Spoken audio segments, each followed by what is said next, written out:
Buenas tardes a todas y a todos y bienvenidos a esta nueva edición de los Encuentros con la Imagen, Fotografía. Soy Sergio Albacete, director del aula de fotografía de la Universidad de Almería y estoy aquí para presentaros el capítulo de hoy. Como sabéis, estos encuentros son posibles gracias a la colaboración que tiene la Universidad de Almería a través de su vicerrectorado de Cultura y Sociedad con la Asociación de Amigos del Centro Andaluz de Fotografía.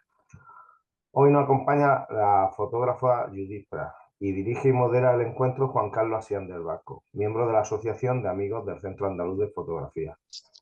Aprovecho para dar las gracias a Judith por aceptar esta invitación. Y sin más, os dejo con el buen hacer de Juan Carlos. Y por favor, Juan Carlos, cuando pueda, pues aquí tiene el relevo. Muchas gracias, Sergio. Buenas tardes y bienvenidos a todos. Agradecemos vuestra asistencia a este nuevo encuentro que dentro del tercer ciclo de encuentros con destacados representantes del medio fotográfico nacional e internacional venimos desarrollando. Como sabéis, esta actividad parte de una iniciativa de la Asociación de Amigos del Centro Andaluz de la Fotografía y que es posible realizar gracias al concurso y al total apoyo que brinda el Secretariado de Cultura del Vicerrectorado de Cultura y Sociedad de la Universidad de Almería, actividad que forma parte de las organizadas por su aula de fotografía. Nuestra invitada en esta ocasión es Judith Prat, a quien deseamos agradecerle el que haya aceptado participar en esta actividad y dedicarnos una parte de su tiempo. Judith nace en Alto Ricón, en Huesca, tras licenciarse en Derecho y especializarse en Derechos Humanos, decidió formarse y dedicarse profesionalmente a la fotografía documental. Sus imágenes siempre buscan interpelar al espectador, provocar en él no solo una emoción, sino también la reflexión. En los últimos años ha trabajado en África, en América Latina y en Oriente Medio, documentando temas como el feminicidio en Ciudad Juárez, la violencia de Boko Haram en Nigeria, el conflicto armado y las minas de coltán en la República Democrática del Congo, la guerra en Yemen, la extracción de petróleo en el delta del Níger o la situación del campesinado en el mundo, entre otros temas. Todos sus proyectos incluyen una marcada perspectiva de género y prestan especial atención a la situación de las mujeres. En 2023 recibe el Premio Imagen de la Sociedad Geográfica Española, en 2021 la Sabina de Plata, su trayectoria profesional, y en 2017 el Premio Artes y Letras de Fotografía. Sus trabajos también han sido premiados y reconocidos en festivales y en concursos internacionales como el Human Photojournalist Contest en Canadá, el Julia Margaret Cameron Award en el Reino Unido, el PhotoFest Award en México, el Prix de la Fotografía en París, el International Photography Award en Estados Unidos, el Moscú International Photo Awards. Además, ha estado nominada a los premios Gabriel García Márquez o al programa 6x6 de WordPress Photo. El trabajo fotográfico se ha expuesto en España en el Museo Nacional Centro de Arte Reina Sofía, el Círculo de Bellas Artes o en Foto España, y en muchas ciudades del mundo como Quebec, Montreal, Moscú, Querétaro, Bruselas o Aviñón, por citar algunas, y eventos tan relevantes como el Foro Social Mundial en 2021. Publica en medios como The New York Times, Al Jazeera o The Guardian. En 2021 publicó el fotolibro Matria. Se ha adentrado en el campo audiovisual con el trabajo Tú siéntate, complementario a sus proyectos fotográficos, y en 2023 ha presentado su documental cinematográfico Decían que era bruja. Entre el 9 de febrero y el 30 de marzo de 2024 ha estado presentando en el Centro Andaluz de la Fotografía su exposición Brujas. Bienvenida, Judith. La primera pregunta que me gustaría hacerte es: ¿cuándo y cómo te inicias en fotografía? ¿Qué fue lo que te atrajo de ella? Y si recuerdas las primeras fotografías que hiciste, ¿cuáles fueron tus primeras influencias, las que te animaron a seguir fotografiando? Bueno, pues buenas tardes a todas y a todos. Es un placer estar con vosotros. Quiero agradecer primero a la Asociación de Amigos del Centro Andaluz de la Fotografía y a la Universidad de Almería la invitación. Es para mí un placer y un honor volver a Almería, aunque esta vez sea de manera virtual, pero bueno, una ciudad a la que le tengo muchísimo cariño y bueno, un placer estar aquí. Gracias por la invitación. Y voy al grano ya. Bueno, pues es que yo nunca pensé en la fotografía o durante muchos años no pensé en la fotografía ni siquiera como una afición. Yo estudié Derecho, me especialicé en Derechos Humanos y mis primeros viajes muy iniciáticos con 22, 23 años fueron documentando situaciones, violaciones de derechos humanos con organizaciones internacionales en mi tiempo libre, en mis vacaciones de verano, ¿no? Pero es verdad que aquellos primeros viajes me hicieron empezar a pensar en la fotografía, ¿no? Antes que en la fotografía, yo pensaba cuando volvía y escribía esos informes jurídicos, que si la gente pudiera ver lo que yo había visto, quizá entenderían mejor aquello que yo ya trataba de empezar a contar y denunciar, ¿no? Así que bueno, vino a la mente en aquel momento la fotografía como una herramienta al servicio de mi trabajo como fotógrafa, no como algo en sí mismo a lo que prestarle especial atención. Pero yo soy muy metódica y cuando decido hacer algo, además, creo que hay que hacerlo bien. Entonces, aunque pensé en la fotografía como una herramienta para mi trabajo como abogada, pensé que tenía que formarme, ¿no? Y trabajaba en Zaragoza como abogada, e iba todos los fines de semana a Barcelona a estudiar fotografía documental y fotoperiodismo, ¿no? Que me parecía que era la que más encajaba para lo que yo quería. Lo que pasa es que la fotografía empezó a llenar mi vida, me fui enganchando, fue tomando forma y a tener cada vez más presencia en mi vida y en mi trabajo, hasta el punto que acabó convirtiéndose en mi lenguaje más natural y finalmente en mi profesión, ¿no? Pero sí, bueno, y aunque pueda parecer un tránsito un poco drástico del derecho a la fotografía, en realidad no lo fue, ¿no? Porque aquellos temas que a mí me interesaban como fotógrafa, o sea, como abogada, son los temas que luego me han interesado como fotógrafa, ¿no? Y uno de los primeros trabajos que yo hice como fotógrafa fue en una cárcel de Panamá, documentando la realidad, la vida cotidiana y las violaciones de derechos de la población carcelaria, ¿no? Algo que yo había documentado y en lo que había trabajado mucho como abogada, ¿no? Así que para mí fue un tránsito bastante natural, cambió el lenguaje, ¿no? Pero no tanto los temas que me interesaban. Hagamos un recorrido obligatoriamente selectivo por tu muy extensa trayectoria fotográfica. Bajo el Puente es un proyecto tras haber perdido sus trabajos y después sus casas como consecuencia de la crisis económica iniciadas a finales de la década del 2010. Un grupo de inmigrantes magrebíes se ven obligados a vivir bajo un puente del río Huerva en Zaragoza.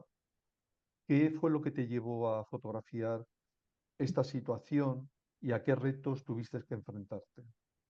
Bueno, pues este es también uno de mis primeros trabajos, ¿no? Y tiene mucho que ver con esos temas sociales, con esas injusticias que yo ya veía y que tenía interés en denunciar, ¿no? Y este es un trabajo que está hecho al lado de mi casa, ¿no? Este puente está muy cerca de mi casa, de donde yo vivo en Zaragoza, y yo pasaba por ahí habitualmente y veía este grupo de chavales que vivían ahí, ¿no? Bueno, chavales que habían estado viviendo en España durante muchos años con trabajo y con vidas normales, como las de todos, pero que fueron precisamente por ser inmigrantes los primeros expulsados de aquella dramática crisis económica de 2008, ¿no? Y terminaron perdiendo sus trabajos, perdiendo su hogar y viviendo bajo un puente. Yo pasaba todos los días por ahí y charlaba con ellos, ¿no? La primera vez que les dije si podía documentar su situación, me dijeron que no, pero yo seguía pasando y seguía yendo hasta que un día me invitaron a la fiesta del Cordero, que celebraban, la mayoría de ellos eran musulmanes, me invitaron a la celebración del Día del Cordero y me dijeron que podía llevar la cámara y podía fotografiar, ¿no? A partir de ahí empezó, pues estuve un año y medio, incluso más, ¿no? Fotografiándolos y conviviendo muchísimo con ellos, ¿no? Yo prácticamente hacía vida con ellos en aquella época, desde por la mañana hasta por la noche en muchas ocasiones y bueno, documentando esta terrible situación, ¿no? que estaban viviendo, ¿no? Y poniendo en el foco que esa crisis tan dura que estaba viviendo todo el país también tenía perjudicados de primera y de segunda, ¿no? De alguna manera. Había quien todavía lo estaba pasando peor, precisamente porque no tenían una red familiar o una red social aquí y un arraigo como teníamos los que habíamos nacido aquí, ¿no? Fue un trabajo muy bonito. Todavía, bueno, su situación mejoró con el tiempo. Algunos de ellos se fueron de Zaragoza a vivir a otros lugares, otros se quedaron aquí, lo sigo viendo, pero pudieron recuperar trabajos, una vivienda y salir adelante, ¿no? Pero en este momento lo que hacían era recoger, su modo de vida era recoger cosas de la basura y ir a venderlas al rastro de madrugada porque no tenían permisos para vender y había que hacerlo de una manera pseudo clandestina, ¿no? Porque, bueno, hasta qué punto es clandestino una venta al aire libre así, ¿no? Bueno, de esas cosas que se medio permiten, ¿no? Se hacen la vista gorda de alguna manera. Y sí, yo vivía todos los, bueno, en ocasiones venía la policía y los desalojaba, ¿no? Viví todo esas, ellos para asearse y para comer iban al albergue municipal, hasta ahí iba con ellos, ¿no? Hasta la zona de las duchas o de los baños, ¿no? Vivimos una época intensa juntos, la verdad. Este es el trabajo. Un trabajo muy iniciático también, ¿eh? De mis primeros trabajos fotográficos. Salud y Mujer en Cuba es otro proyecto que en 2014 viajas a Cuba y realizas un trabajo centrado en la atención primaria a las mujeres y la infancia en distintas zonas del país y dentro del sistema de salud gratuito y universal de cubano. Ujú. ¿Qué puedes contarnos de él? Bueno, esto es un trabajo que en realidad fue un encargo de una organización internacional que trabajaba con temas sanitarios en Cuba. Eh, y bueno, fue un trabajo que a mí me sorprendió porque no había viajado a La Habana, pero en un viaje muy corto, no conocía Cuba en profundidad. Había oído, como casi todo el mundo, de las bondades del sistema de salud cubano, pero yo pensaba que me iba a encontrar con una realidad diferente, ¿no? Y que aquello era un mito que, como tantos otros, pues que se conservaban, ¿no? En torno a Cuba. Y fue una sorpresa porque descubrí un sistema sanitario, aunque iba con toda la viscrítica hacia el tema en general, me encontré con un sistema sanitario realmente que me dejó muy sorprendida para bien, ¿no? No solo aquello que nos había llegado pude constatar que era cierto, sino que superó mis expectativas con creces, ¿no? Un sistema sanitario muy basado en la prevención por las carencias que tiene la isla, por el bloqueo y por toda la situación general. Por lo tanto, muy basado en la prevención y con una mirada muy especial a la protección de la mujer y de la infancia, ¿no? Que fue lo que yo pude fotografiar, ¿no? A pesar de que los recursos son escasos, las mujeres estaban muy bien atendidas desde muy pronto. Si vivían en zonas remotas, ellas eran acogidas en espacios como el que veis, en zonas de maternidad en las que podían llevarse a sus hijos, incluso a sus maridos, para estar atendidas en la recta final del embarazo. Esto para las que vivían en zonas remotas, para que no, si había algún problema en el embarazo y en la recta final, pues pudieran estar atendidas de forma inmediata. Así que bueno, un trabajo muy bonito también, la verdad. Me permitió conocer una Cuba muy distinta, ¿no? A la que conocemos y a la que nos llega. También la atención de los mayores, también la documenté en residencias, la atención primaria sobre todo, ¿no? Que es muy reforzada por esa necesidad que tienen de prevención, ¿no? Y muy volcada en la atención primaria. Muy interesante también ese trabajo, la verdad. Vivencialmente también, ¿eh?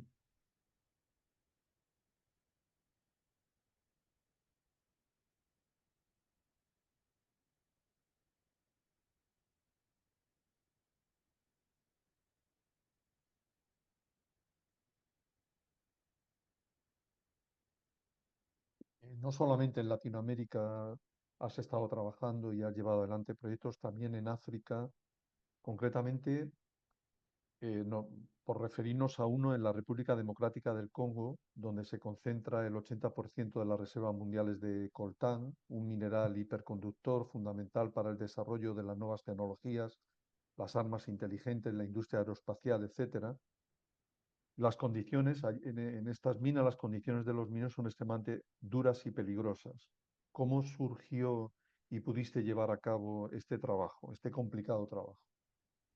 Esto ya es una fase como más avanzada de mi carrera. Es muy al inicio también, pero donde yo ya empiezo a plantearme cuestiones más complejas, donde empiezo a reflexionar sobre qué voy a querer contar como fotógrafa, qué temas me van a interesar y desde dónde, sobre todo, ¿no? Desde dónde yo quiero contar y desde dónde yo quiero generar imágenes para el mundo, ¿no?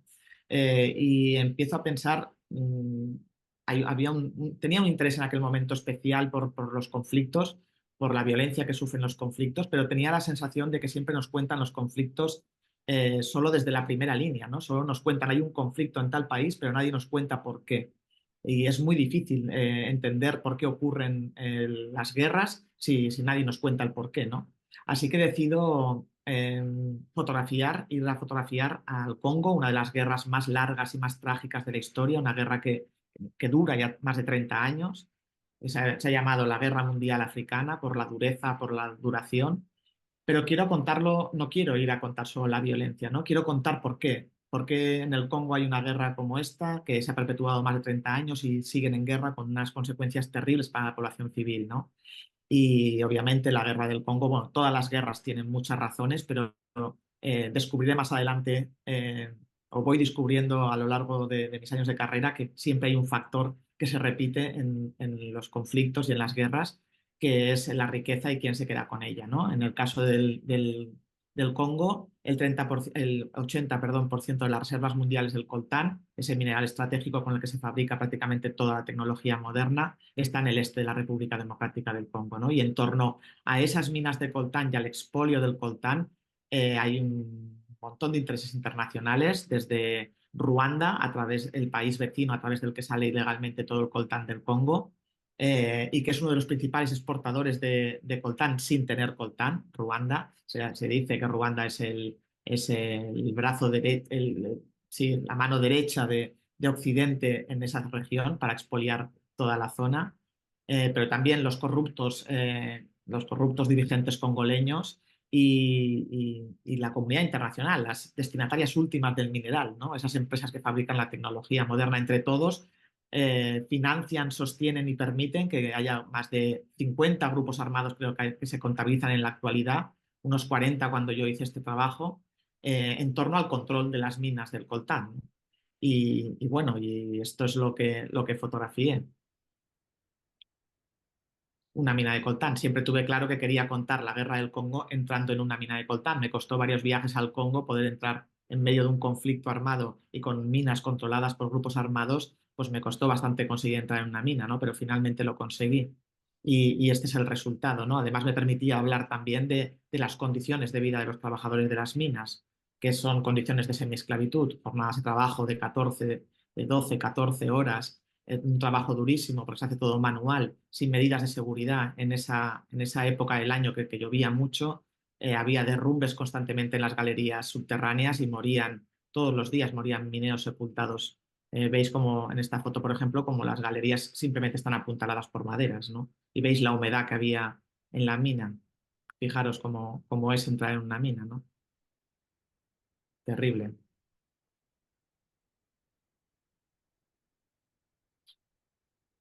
Sí, pude fotografiar todo el proceso de la extracción del coltán. Esto es manganeso, también se extraía manganeso, o digamos que se extrae prácticamente todo junto y luego pasan varios filtros para ir separando el coltán del manganeso y otros minerales que, aunque son menos preciados, también tienen valor y también salen al mercado. Y como arrastran los sacos de coltán montaña abajo hasta el pueblo o cargando sacos.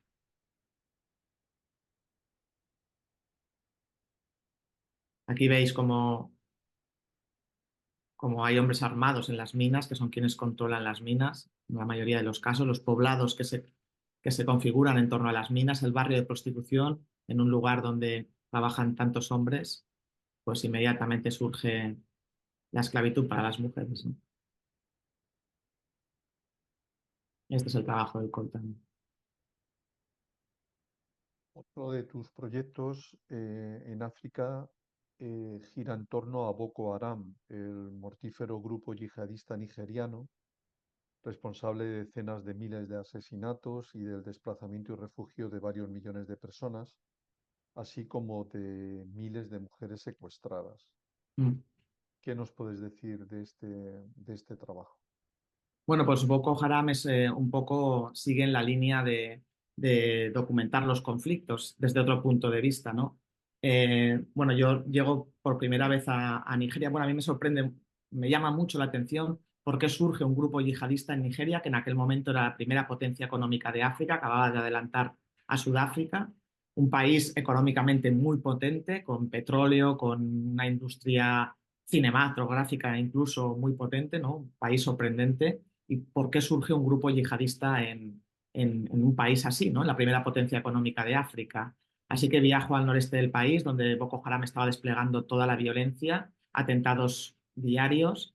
Fijaos que en ese año, que estábamos en plena guerra de Siria, prácticamente acaparaba todas las portadas y todas las informaciones internacionales, las acaparaba el ISIS, la guerra en Siria. Boko Haram fue ese año, creo que era 2014, el grupo terrorista más mortífero del planeta, ¿no? Y apenas se hablaba de lo que estaba ocurriendo allí. Bueno, cuando yo voy al norte del país empiezo a entender muy rápidamente por qué surge un grupo yihadista en el norte del país, ¿no? Un norte eminentemente frente al sur petrolero y con grandes ingresos. El norte es agrícola, mayoritariamente musulmán y con una población muy joven, sin futuro y que se siente absolutamente abandonada por parte del gobierno, ¿no? En un entorno así es relativamente fácil que surja un grupo yihadista que tenga un discurso, porque Boko Haram al principio tenía un discurso contra las autoridades por la falta de atención hacia el sur y empieza a tener adeptos muy rápido, ¿no? El problema de Boko Haram es que con los sucesivos líderes que va tomando fuerza y cada vez más violentos y de repente la estrategia cambia por completo, hacen unas declaraciones de lealtad al ISIS, un grupo al que no conocían, o sea, se creía en aquel momento que Boko Haram y el Estado Islámico no habían tenido ninguna relación, pero era una campaña de propaganda, puesto que el ISIS copaba todas las informaciones. Para Boko Haram era una especie de campaña de publicidad, mostrar su adhesión al ISIS y empiezan a atacar también a la población, ¿no?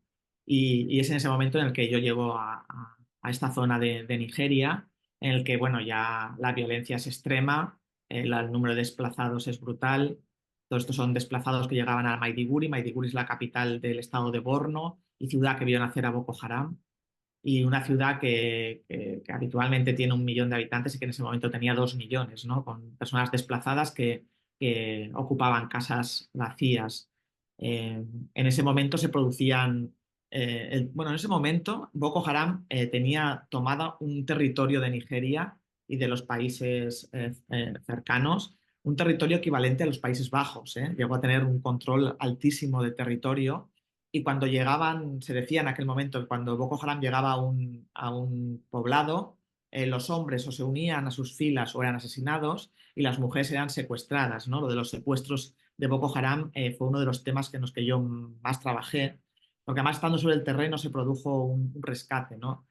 Una de las cosas más curiosas que pasó y más dolorosa que pasó en Nigeria aquellos años es que el Estado negaba que los secuestros de mujeres se estuvieran produciendo, ¿no? El gobierno asumía la violencia de Boko Haram, la reconocía, contaba el número de víctimas, de muertos, de asesinados, de población, de pueblos que tomaban, pero negaba que el secuestro de mujeres se estuviera produciendo, ¿no? Solo el secuestro de las niñas de Chibuk, que a muchos os sonará, y aquella campaña que se hizo en redes que hicieron las mujeres nigerianas, Bring Back Our Girls, de devolvernos a nuestras niñas, 240 niñas secuestradas mientras hacían los exámenes en la escuela. Eso puso un poco el foco de lo que estaba ocurriendo y obligó al gobierno a reconocer que Boko Haram estaba secuestrando mujeres y a poner manos a la obra para rescatarlas, ¿no? Y estando yo sobre el terreno se produjo uno de los primeros o gran rescate y yo pude conocer a esas mujeres rescatadas y era de alguna manera una de las primeras veces que se conocía de primera mano el relato de una mujer que había estado secuestrada a manos de Boko Haram, ¿no? Y fue muy duro escuchar esos relatos, pero muy revelador, ¿no? Ella es una mujer secuestrada por Boko Haram, inmediatamente se convertía en esclava sexual del grupo y bueno, muchas eran obligadas a casarse con sus captores, muchas de ellas habían tenido hijos con ellos, ¿no? Así que terrible, ¿no? Una violencia extrema para las mujeres, algo que me ha interesado siempre, ¿eh? Como las guerras, en las guerras las mujeres sufren. Yo empecé diciendo que las mujeres sufrían una doble violencia, la violencia general del conflicto y la violencia sexual como arma de guerra. Luego me di cuenta enseguida que había una tercera violencia, que era el estigma que pesaba sobre estas mujeres que habían vivido violencia sexual, como si ellas hubieran podido elegirlo. Pero luego me di cuenta que había toda una cascada de violencias. Por ejemplo, en Nigeria los secuestros se producían mayoritariamente en las escuelas porque Boko Haram renegaba de la educación y más para las niñas. Lo que hicieron las familias de manera inmediata fue sacar a todas las niñas del colegio. Eso que de entrada uno no percibe como una violencia en la guerra, a mí me parecía una de las más perversas que se estaban viviendo, porque se estaba condenando a toda una generación de niñas nigerianas al analfabetismo y por lo tanto a la pobreza a futuro, ¿no? Terrible. Así que sí, acabé hablando de una cascada de violencias. Estas son mujeres rescatadas de las que os hablaba, ¿no? Que acababan de ser rescatadas. Muchas habían sido heridas en el rescate por la refriega militar entre el ejército y el grupo armado de Boko Haram. Bueno, un trabajo muy interesante también. Estuve varios años visitando Nigeria, ¿no? El delta del Níger es la primera región productora de petróleo en África, pero también es la zona mundial con mayor contaminación por hidrocarburos y uno de los 10 lugares más contaminados del mundo. Este es otro proyecto que abordaste en África. ¿Cómo Ujú. surgió y llevaste a cabo? ¿Cómo surgió y lo llevaste a cabo? Ujú. Bueno, después de ver el norte de Nigeria, entendí que tenía que ver el sur, ¿no? Para contar nuevamente por qué se producía ese conflicto, ¿no? Había visto el norte, había visto lo que pasaba en el norte, la violencia de Boko Haram, pero me faltaba ver el sur, ese sur rico en petróleo, ¿no? Y que es la niña mimada del gobierno. Los ingresos de petróleo han llegado a financiar hasta en algunos años, en algunos momentos de la historia muy reciente de estos años, ha llegado a financiar el 80% de los gastos sociales del gobierno nigeriano, por ejemplo, ¿no? Así que es la región la niña bonita de Nigeria, ¿no? Aún así, no es un lugar exento de problemas para la población que vive allí, ¿no? Nuevamente, quien se lleva los beneficios de ese petróleo es en gran parte multinacionales extranjeras, ¿no? Hay petroleras de todo el mundo, las que nos suenan a todos y las que jamás hemos oído hablar, pues desde la Chevron a, bueno, todas, yo creo que todas las petroleras del mundo tienen pozos y extraen petróleo en Nigeria. España no extrae petróleo directamente, pero compramos petróleo a Nigeria, eh, petróleo y gas. Eh, y bueno, ¿qué ocurre en esa zona? Pues como bien anticipabas, es una zona que está altamente contaminada, ¿no? Y se hace la extracción de la peor manera posible, ¿no? Se extrae petróleo en muchas zonas del mundo, ¿no? En el norte de Europa también se extrae petróleo y no se hace de estas maneras, ¿no? Con este nivel de vertidos. Es una zona altamente contaminada donde la población local, pescadores y agricultores han perdido su forma de vida, ¿no? Totalmente. Es una zona que es preciosa, el delta del Níger. El Níger desemboca en cientos de pequeños ríos. Es un lugar maravilloso, pero que está así, como estáis viendo en esta imagen, ¿no? Así están los ríos, así está todo, ¿no? A pesar de todo, la población tiene que convivir en ese entorno altamente contaminado, ¿no? Ríos absolutamente contaminados.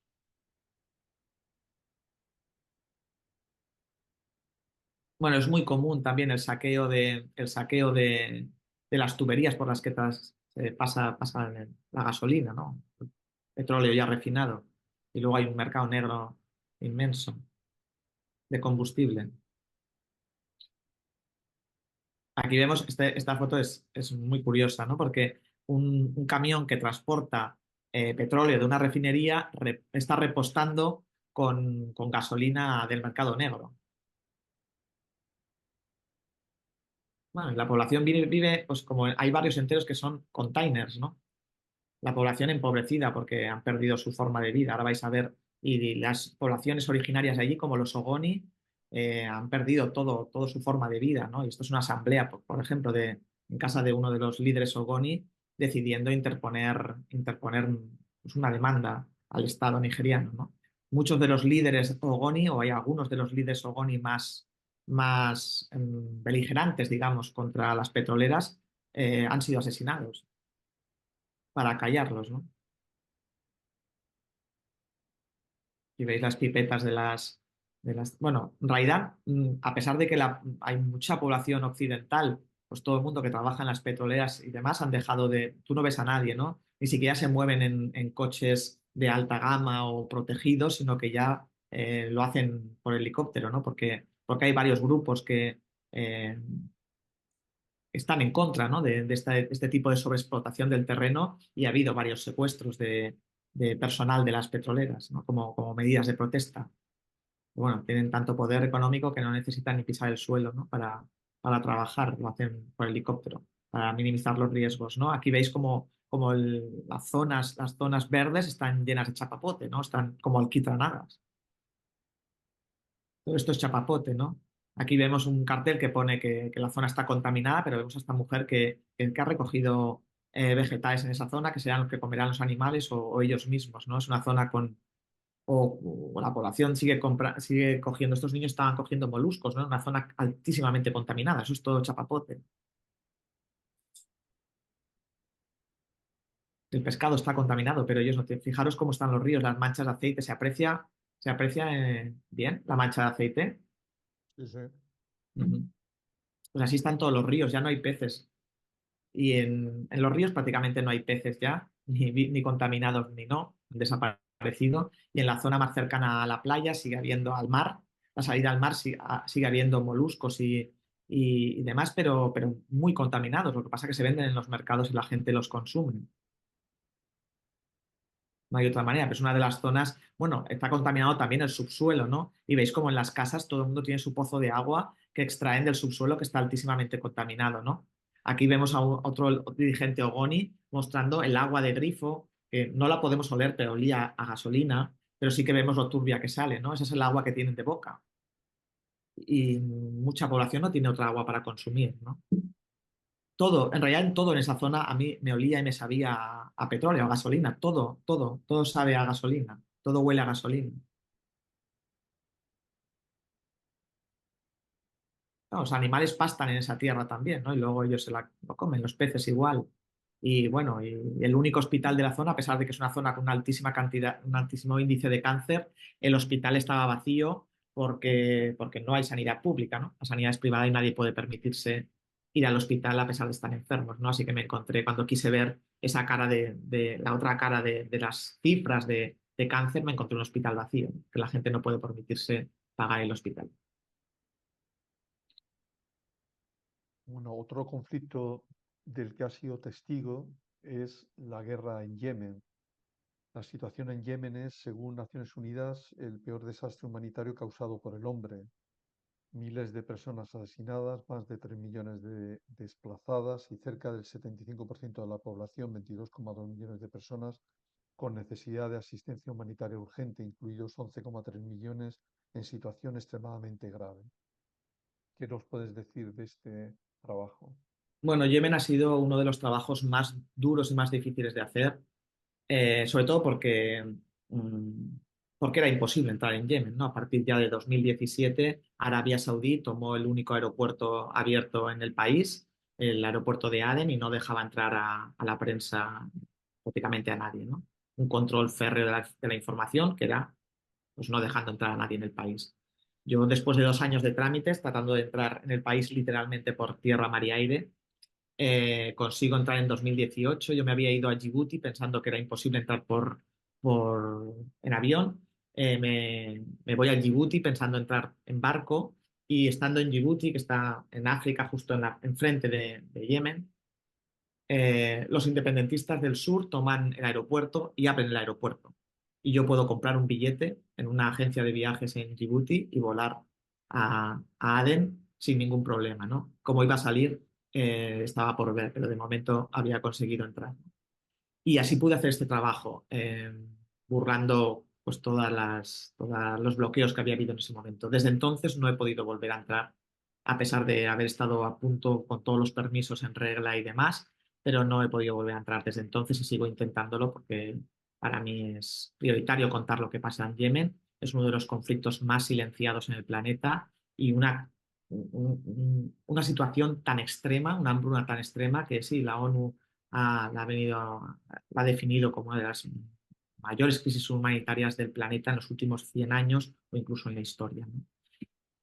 Voy a poner unas imágenes de la situación en Yemen, que es realmente complicada.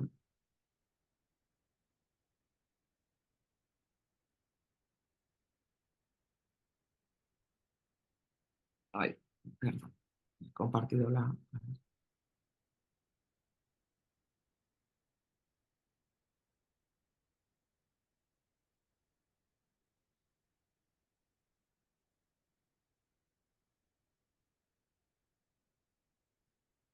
Bueno, la situación en Yemen era muy extrema porque, bueno, la población del norte había denunciado reiteradamente que la coalición liderada por Arabia Saudí estaba bombardeando los campos de cultivo, ¿no? Por ejemplo, se estaba utilizando la alimentación como arma de guerra, el hambre como arma de guerra, ¿no?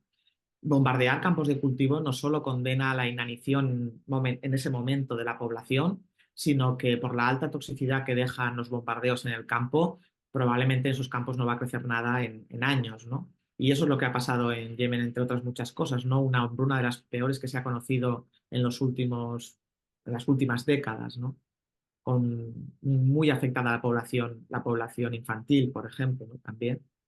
Esto es Aden, la capital del sur. Esta es la zona que controla la coalición liderada por Arabia Saudí y Emiratos y el gobierno depuesto, y la zona del norte es la que controlan los rebeldes hutíes. Ha habido bloqueo de puertos. Yemen es el país más pobre de la península arábiga y importa el 80 o el 90% de la alimentación, ¿no? Y se ha bloqueado los puertos. El puerto de Judeida, que era por el que entraba la ayuda humanitaria después de años de conflicto en los que prácticamente solo entraba ayuda humanitaria, ha estado bloqueado durante años también, ¿no? Así que se ha condenado a la población a una hambruna devastadora por todas las vías posibles, ¿no? Algo terrible. Aquí las colas para conseguir gas o combustible o cualquier cosa eran tremendas, ¿no? Podían estar 3 días haciendo cola esperando que se les llenara una botella de gas, ¿no? Para poder alimentarse. Escaseaba el agua, la electricidad, la gasolina. Aquí vemos una gasolinera bombardeada, por ejemplo. Una escuela bombardeada. Esto es una de las fotos que más me sigue impresionando ver, ¿no? Porque fotografié esta escuela bombardeada cuando alrededor no había nada más bombardeado. En Yemen se han cometido crímenes de guerra brutales, ¿no? Las armas modernas permiten atinar bastante, ¿eh? Cuando se bombardea una escuela y todo alrededor está intacto es porque se ha querido bombardear esa escuela, porque el objetivo era la escuela, ¿no? Algo que a mí definitivamente no me entra en la cabeza.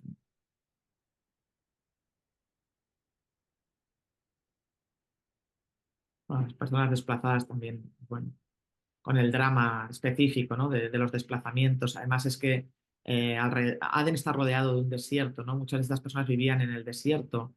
Lo vais a ver ahora. Vais a ver ahora la parte del desierto. Es que era terrible. Bueno, los niños enfermos en hospitales en los que no había personal, ¿no?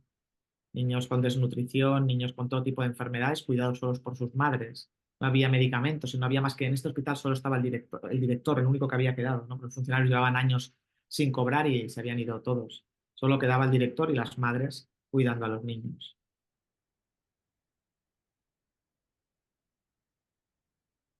Este es el desierto del que os hablaba, donde mucha gente desplazada acampaba con unas temperaturas altísimas, sin agua, sin comida, en unas condiciones terribles, la verdad.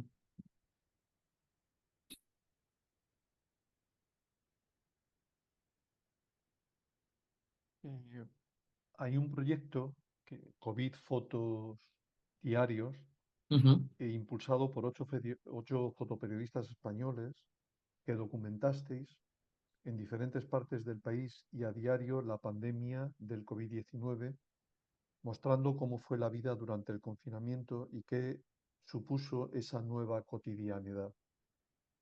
¿Quiénes fuisteis los que llevasteis a cabo este proyecto y cómo surgió el realizarlo? Ujú.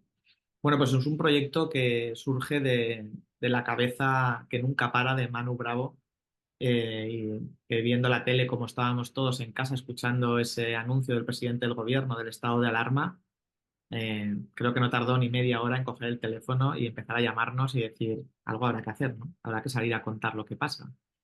Y obviamente dijimos que sí y empezamos este proyecto, Manu Bravo, Javi Fergo, que desafortunadamente falleció hace un tiempo, Olmo Calvo, José Colón, Susana Girón, Ana Suriñac, Isa Permuy y yo, 8 fotógrafos, 4 fotógrafos y 4 fotógrafas en diferentes puntos de España, yo en Zaragoza, Ana en Barcelona, Susana y Javi en el sur, Olmo en Madrid, el propio Manu en Asturias, cada uno nos comprometemos, abrimos una página web de Instagram, lo que queríamos era empezar a trabajar ya y empezar a contar ya, y nos pareció que lo más práctico era abrir una página de Instagram, COVID Photo Diaries, y comprometernos a colgar una foto al día cada uno de todo lo que fuéramos documentando, ¿no? Y así surge el proyecto COVID Photo Diaries, ¿no? De la convicción de que aquello había que contarlo, de la convicción de que había que estar en la calle siendo los ojos de todas las personas que no podían salir a la calle y no sabían lo que estaba pasando, ¿no? Y bueno, el proyecto sigue abierto en Instagram. Para quien queráis podéis verlo, pero os voy a poner unas pocas imágenes que son las que hice yo, ¿no? Un resumen de las que hice yo, pero todo el proyecto fue muy brutal, la verdad. Fue un proyecto en el que tuvimos muchas colaboraciones. Se fueron sumando las colaboraciones. Estas fotografías se publicaron en medios de todo el mundo, se publicaron en el New York Times, en bueno, medios de todo el mundo, y fue un acierto y una gran idea de Manu, porque fue muy bonito y muy reconfortante trabajar en grupo, ¿no? Porque fue muy desesperante también, ¿no? En Aragón, por ejemplo, no nos dejaban entrar en los hospitales hasta prácticamente que ya estaba controlada la pandemia, ¿no? Hubo mucha censura y mucha frustración por nuestra parte también, ¿no? Y bueno, en otros puntos no les dejaban entrar en los cementerios, aquí se podía entrar en los cementerios, pero no en los hospitales. Y nosotros nos conectábamos casi todas las noches, nos conectábamos los 8 para, pues bueno, para contarnos el día, para darnos ánimos y para sobrellevar la situación que realmente fue dura, ¿no? Empezamos a trabajar y no teníamos ni mascarillas ni nada. Al principio solo trabajábamos en la calle, no por nuestra salud, sino por no poner en peligro a nadie, ¿no? Y cuando ya empezamos a conseguir material para protegernos y para proteger a todo el mundo de nosotros mismos, empezamos a entrar en las casas de la gente, ¿no? Yo me centré mucho en un poco porque tengo la sensación de que siempre se cuentan, los grandes sucesos se cuentan siempre desde un punto de vista muy urbano. Yo enseguida quise mirar al mundo rural en Aragón, ¿no? Y bueno, como aquí no nos dejaban entrar en los hospitales y yo no pude entrar en un hospital hasta creo que julio o agosto, ¿no? Y no podía documentar esa parte más médica que sí que pudieron hacer Manu o Ana, por ejemplo, en Barcelona, Ana Suriñac en Barcelona. Eh, pues yo decidí mirar al mundo rural y, por ejemplo, más allá del foco de las residencias, qué pasaba con las personas mayores que estaban en casa, no en una residencia, pero que de repente estaban solos, sin atención, ¿no? Y esos servicios, en este caso en Aragón, servicios comarcales de ayuda a domicilio, esas mujeres que trabajan en los servicios sociales y que fueron el único contacto con las personas mayores durante todo el encierro, ¿no? Y una parte importante de mi proyecto estuvo basado en eso, ¿no?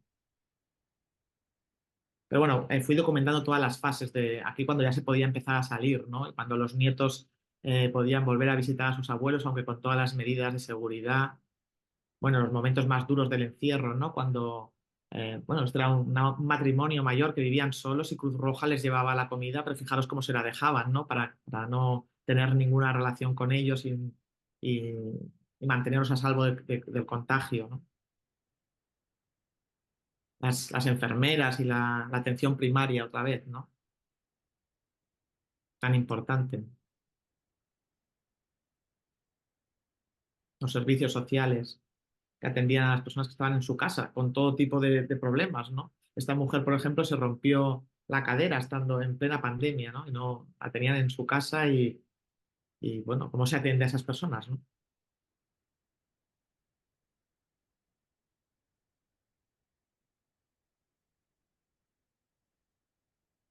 Bueno, este fue uno de la primera persona de una residencia en Aragón que venció el COVID, ¿no? Que esto era la salida del hospital y la vuelta a la residencia porque se había curado y había vencido al COVID, ¿no?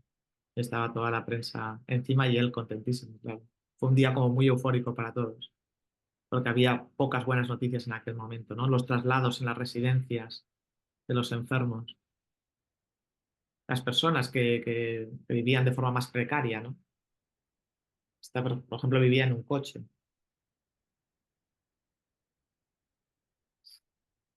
Un pabellón que se habilitó en Zaragoza para acoger a toda la gente que no tenía, que vivía en la calle o que no tenía dónde vivir, ¿no? Bueno, las diferentes situaciones, las residencias, los cribados en las residencias, los test, las enfermeras, yendo haciendo atención a domicilio, Cruz Roja, el cementerio, ¿no? Durante muchos meses, las personas que habían fallecido por COVID se incineraban a las 4, entre las 4 y las 6 de la mañana, sin familiares, en el cementerio de Torrero, en Zaragoza, por ejemplo, ¿no? Y los funerales normales, pues eran prácticamente sin familiares o como mucho con 3 familiares. No, es uno de los temas que también más me impresionó, ¿no? Cubrir los funerales en aquel momento donde la familia no podía ir, no habían podido acompañar en la enfermedad la mayoría de las veces, ni en la muerte y encima ni siquiera en el funeral, ¿no? Me obsesionaba un poco cómo íbamos a ser capaces de superar todo esto cuando ni siquiera se nos permitía el rito de la despedida, ¿no? El rito de la despedida, cada cultura es de una manera diferente, pero es importante para cerrar ese ciclo de la vida, ¿no? Y en esos tiempos no se pudo hacer, ¿no? Bueno, los repartidores de comida a domicilio. Bueno,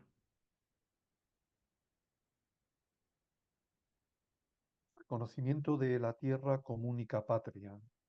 Estamos hablando de matria, un mm, homenaje a la mujer campesina, corazón y motor de la agricultura familiar, que a lo largo y ancho del planeta garantiza la soberanía y la seguridad alimentarias. ¿Cómo surge este proyecto y qué puedes contarnos de él? bueno, Matria diría que también es otro punto de inflexión en mi carrera, porque empiezo a plantearme otro tipo de proyectos, ¿no? Proyectos más a largo plazo, proyectos en los que la fase de investigación es muy importante. Yo siempre he dado mucha importancia a la fase de investigación, me interesa mucho preparar muy bien los temas antes de coger la cámara, pero en este caso era una vuelta de tuerca más, ¿no? Explorar temas que me interesaba proponer debates que socialmente fueran interesantes, y sigo un poco en esa línea, ¿no? Proponer debates importantes, no solo contar aquello que está siendo menos contado, sino que generen reflexión y que generen debates, ¿no? Con Matria yo hacía tiempo que quería documentar el tema de,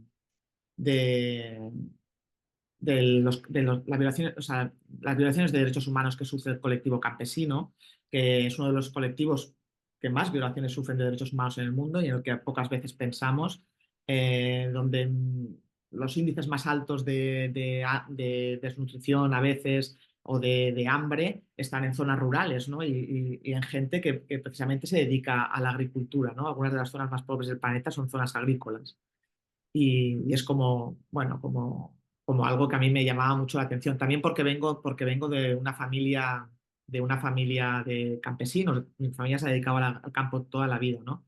Así que quería documentar eso. Yo venía de investigar el tema a fondo, porque durante casi 20 años se ha debatido en la sede de Naciones Unidas la Declaración Internacional de los Derechos de los Campesinos y las Campesinas. Han tardado 20 años en aprobarla, pero en 2018 se aprueba, que era justo cuando yo empiezo con este proyecto, ¿no?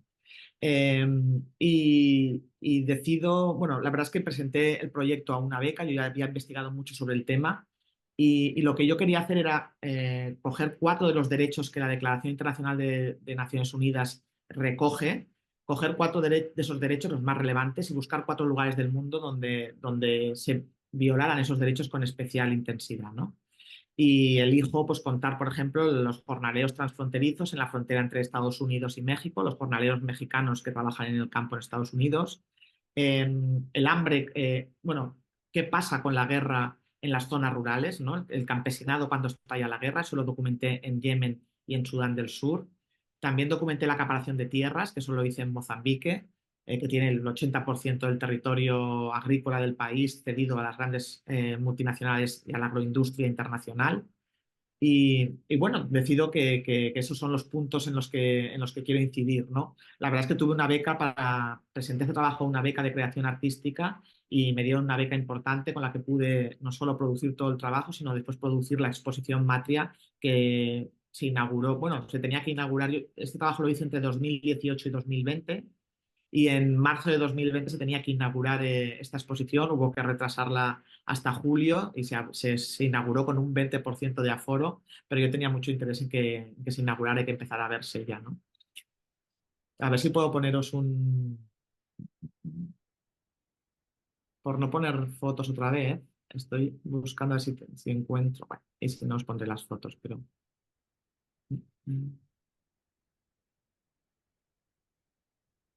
Vale.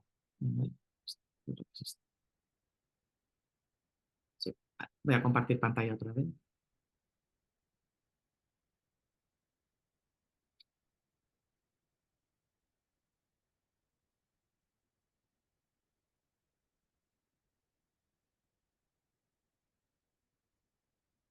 Es que quiero poneros un vídeo. A ver si, por no poneros las imágenes otra vez, os voy a poner un vídeo y así alternamos un poco. A ver si puedo.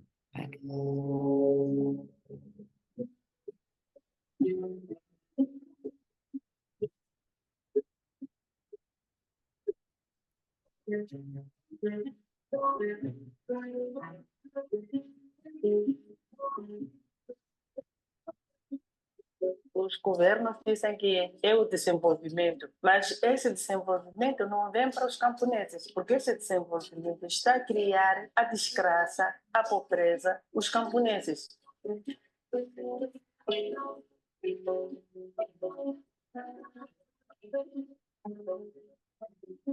Lo estáis viendo, ¿verdad? Yo no lo estoy viendo, ¿No? Judith. Vale. Vale, pues Está la pensaba... pantalla en blanco. Vale, pues pensaba, por eso que no estaba segura. A ver, a ver, ¿cómo puedo hacerlo? Voy a dejar de compartir y lo intento otra vez. No estaba segura de si lo estabais viendo. A ver. Creo que quizás no se pueda ver porque si tiene mucha calidad, Sí. muchas veces Zoom, los vídeos con mucha No la calidad, admite. como que no los puede reproducir por la calidad que tienen. Entonces, Vale. se ha visto un poquito al principio, pero luego se ha quedado en blanco precisamente por eso. Vale, pues Que no entonces soporta la calidad que tienen, entonces no puede reproducirlo. Vale, pues os voy a compartir, voy a poner algunas de las imágenes que están en la página web. Si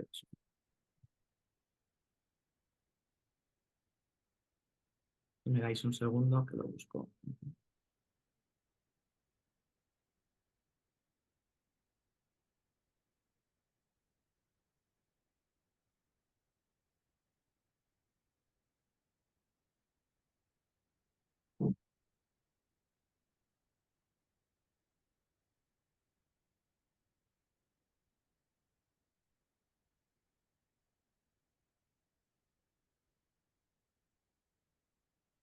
No.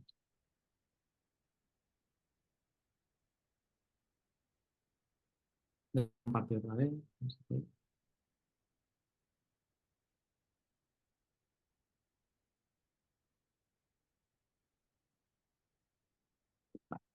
Os lo enseño desde la página web. Ahora lo podéis ver, ¿verdad? Sí. Vale, pues bueno, esta es la parte de que hice en Mozambique, de acaparamiento de tierras.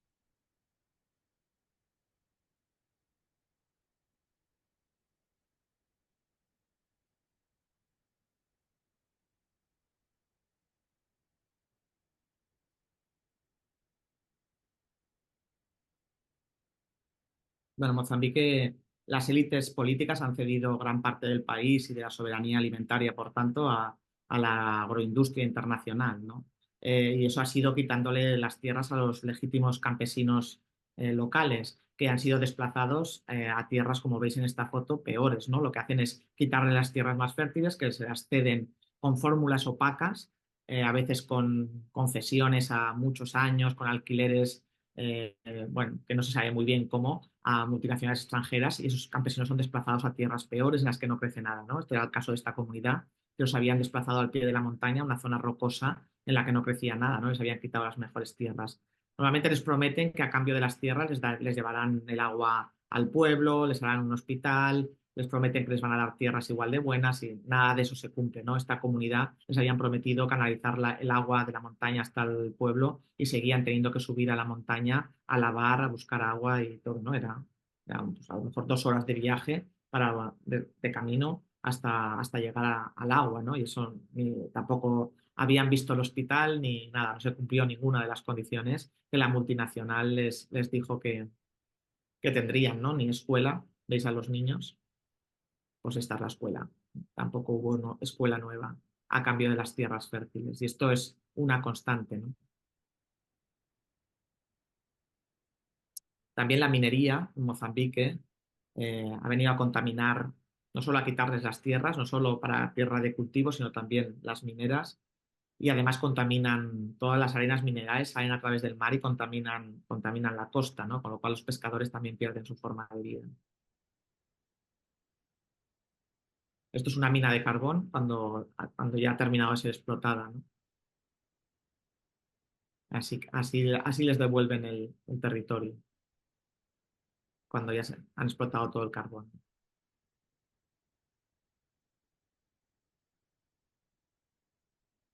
Bueno,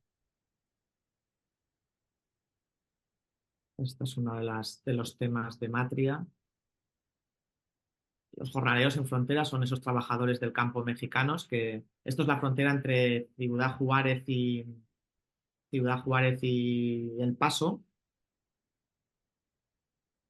Y a las 4 o 5 de la mañana, no antes, a las 2 o las 3 de la mañana, el centro del Paso, que es esto, se llena de jornaleros, la mayoría de ellos en situación irregular, ¿no? Esa frontera tan impermeable entre Estados Unidos y México, tan infranqueable, es un coladero cuando llega el momento de recoger las cosechas, porque si no, no tendrían gente para recoger las cosechas, ¿no? De hecho, muchos de los rancheros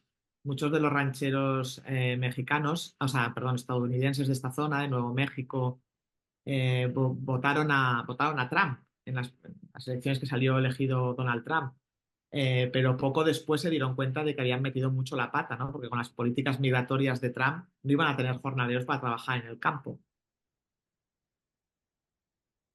Así que bueno, hacen vista gorda, ¿no? Muchos de estos trabajadores no tenían papeles ni tenían una situación regularizada, pero si no tiran de ellos, no hay manera de recoger las cosechas. Esto era la recogida de Chile, de la variedad más picante de Chile, que bueno, que tienen que empezar a recogerla de noche porque cuando calienta el sol, si no les produce heridas en la piel, ¿no?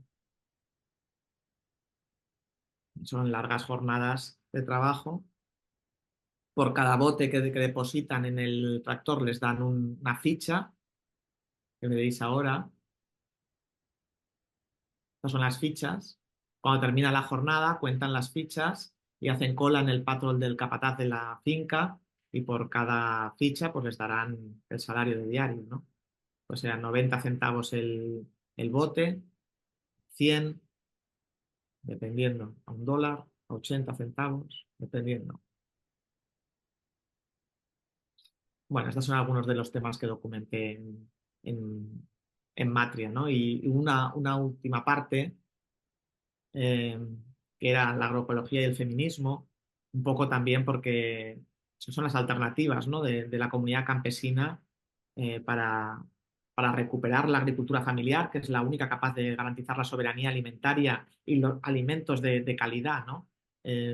Yo siempre suelo decir que Matria no va solo de una historia de campesinos, sino que habla de qué comemos, de quién produce lo que comemos y qué calidad tiene lo que comemos, ¿no? Cuando dejamos las cosas del comer de manera literal en manos de grandes multinacionales para las que la agricultura es solo un pequeño negocio más dentro de entramados enormes y que no tienen ninguna importancia para ellos, pues la calidad de lo que comemos es terrible, ¿no? Que es lo que está pasando.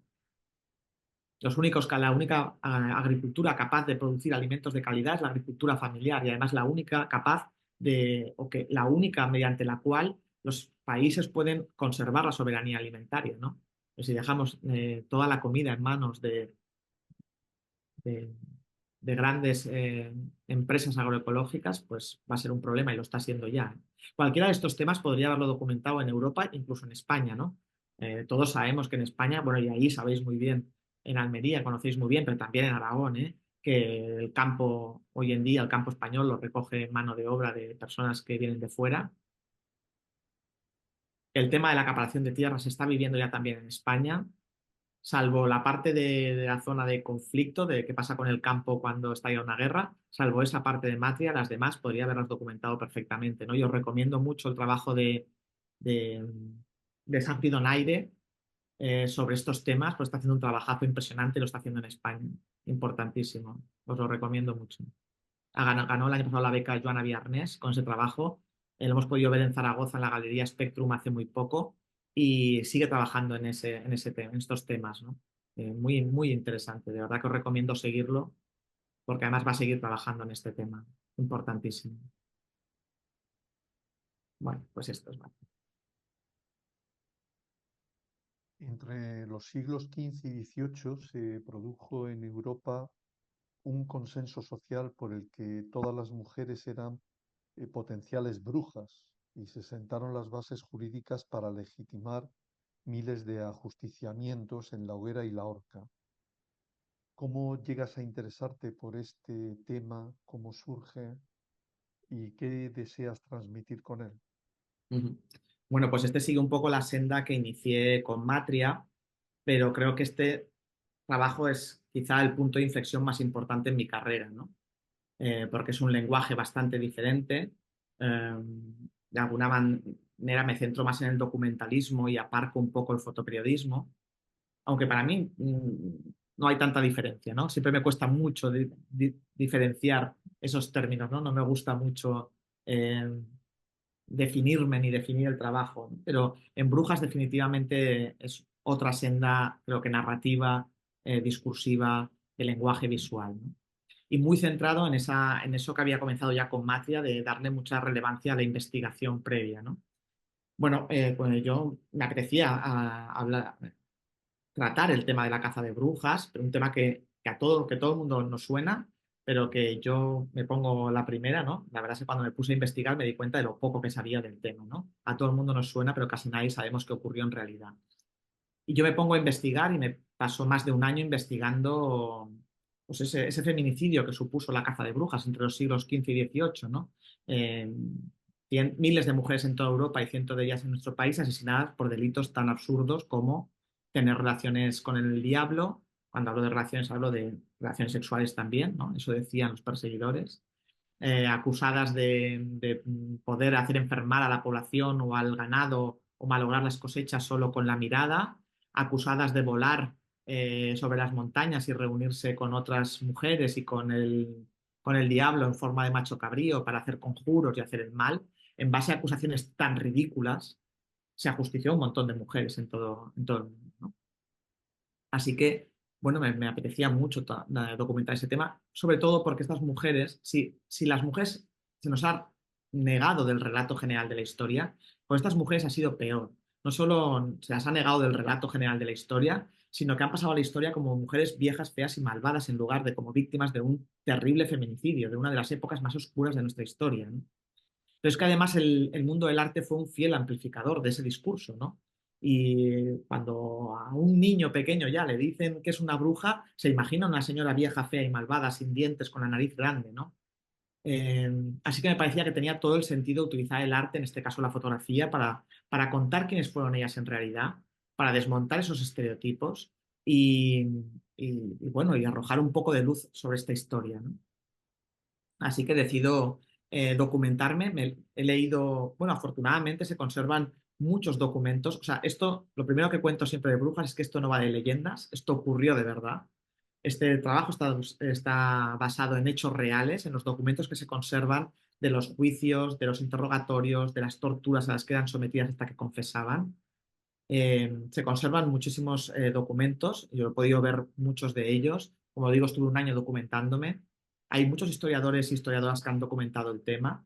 Y dice Silvia Federici, la escritora italiana que ha documentado mucho este tema, os recomiendo leer, si os interesa el tema, Calibán y la bruja, que es es un libro de referencia dentro del feminismo y también sobre el tema. Dice Silvia Federici que la caza de brujas fue una manera de devolver a las mujeres al hogar, al rol de tener hijos, ¿no? Porque en la Edad Media las mujeres estaban en la escena pública, tenían oficios, eran aquí no solo curanderas o parteras, que parece que es el oficio que más nos suena cuando pensamos en una bruja, ¿no?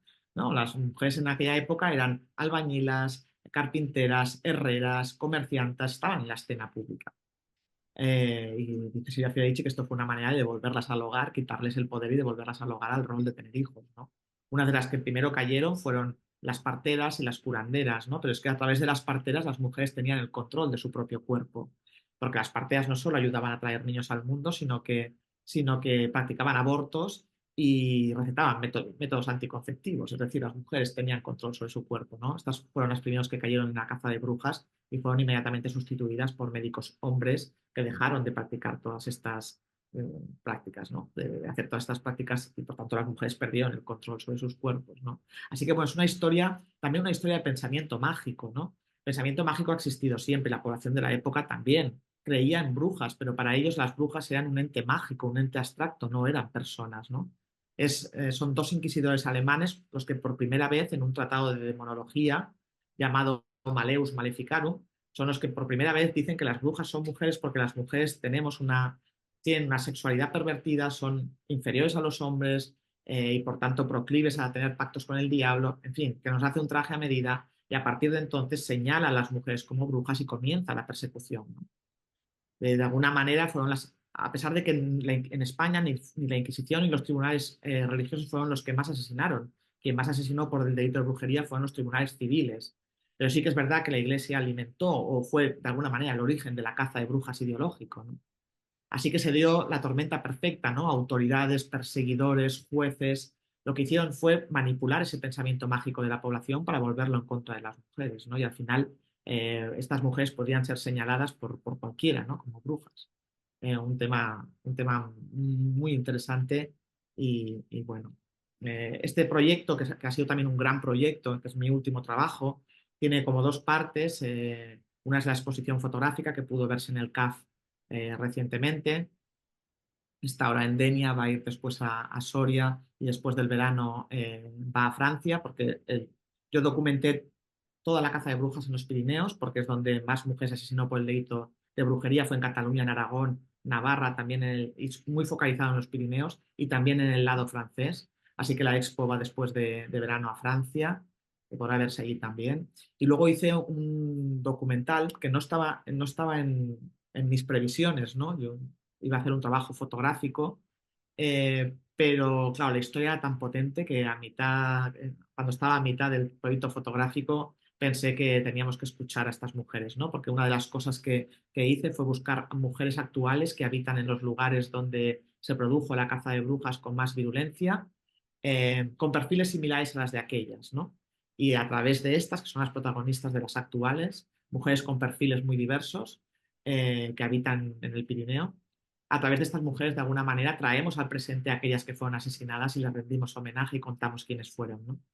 Cuando yo empecé a conocer a estas mujeres, pensé que había que escucharlas también, ¿no? Y entonces, bueno, decidí hacer cortometraje documental, que está también en recorrido de festivales. Vamos a empezar a proyectarlo ya enseguida fuera de los festivales. Hasta ahora no se podía, pero ha estado en el Festival de Málaga, en innumerables festivales, ha funcionado muy bien también. Está funcionando muy bien, así que estoy muy contenta de la repercusión de este trabajo y a principios del año que viene va a haber un fotolibro también, ya lo adelanto. Así que bueno, muy contenta con este trabajo, que es mi último proyecto, ¿no? Y también por atreverme a explorar lenguajes nuevos, ¿no? La verdad es que llevaba ya un año trabajando en este proyecto, no le había contado a nadie en qué estaba trabajando, ¿no? Porque sabía que era un riesgo contar algo que había sucedido hacía tantos siglos, que era muy importante pillar la atmósfera, pillar el tono. Había muchas cosas que contar que no eran nada obvias. Yo que venía del fotoperiodismo más puro y duro, ¿no? De contar lo que está ocurriendo, contar lo que tienes delante y ya. Esto me exigía un ejercicio de abstracción importante y no tenía tan claro que fuera a conseguirlo, ¿no? Pero me apetecía el reto y sentía que me apetecía contar otras historias y que para contar otras historias como esta necesitaba lanzarme a otros lenguajes también, ¿no? Y bueno, el trabajo está ahí, está funcionando muy bien. En el CAF ha habido un éxito absoluto de visitantes, creo, por lo que me han dicho. Así que nada, estoy muy contenta con el trabajo, que todavía le queda mucho recorrido y está funcionando muy bien. Voy a intentar, pero es que es un vídeo, no sé si lo vamos a poder ver. Voy a intentarlo porque está en la página web, a ver si se carga, porque al estar en la página web igual es más fácil que cargarlo. Voy a ver.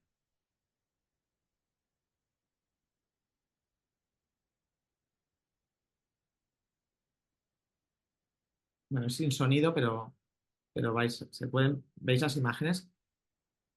Sí. ¿Sí? Vale.